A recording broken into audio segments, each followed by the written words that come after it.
Opposite of courage is not fear, it is conformity.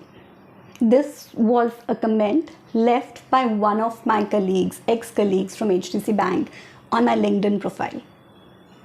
I'm Ruhi Mahajan and I'm here on day 3 of my journey from being a banker to an entrepreneur. And I hope you've watched day 1 and day 2.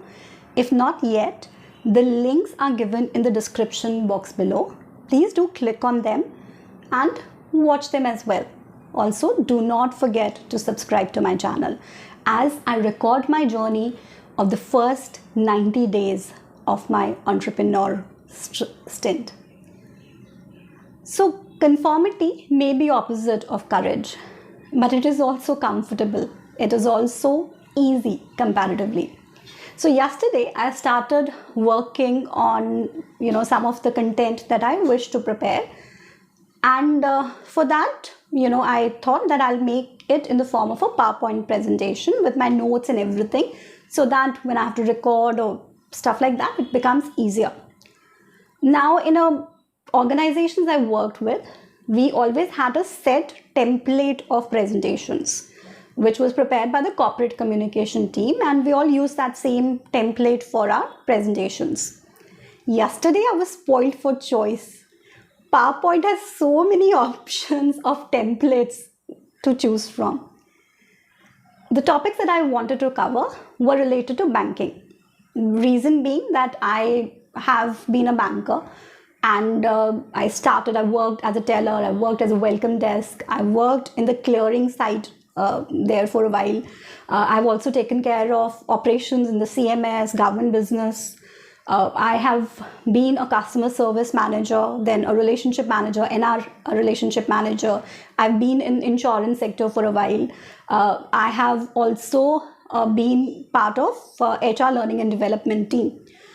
And plus, I believe that banking or bankers as a community may be small, but they are a very strong community.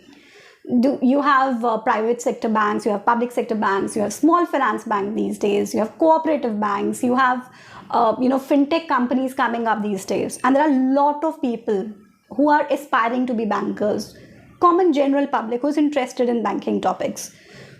There are other topics I'm interested in, like time management, productivity hacks, behavioral finance, wealth management. Wealth management is part of banking or finance as we call it, but many other topics, infinite topics, which I can discuss and talk about and create content on in future.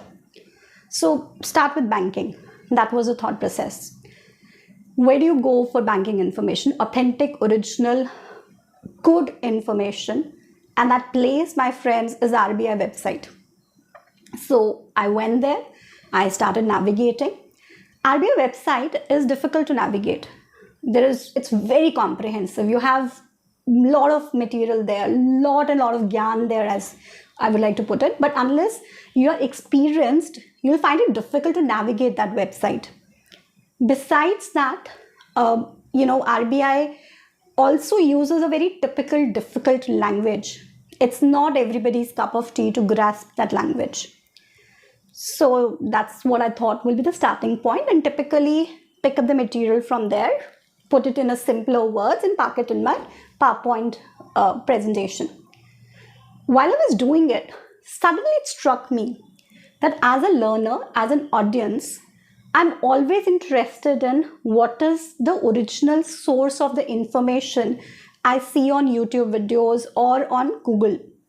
I always want to go back and check the original source of information. Why do I think that my learners or my audience would be any different? Wouldn't they want to check out the original source of information?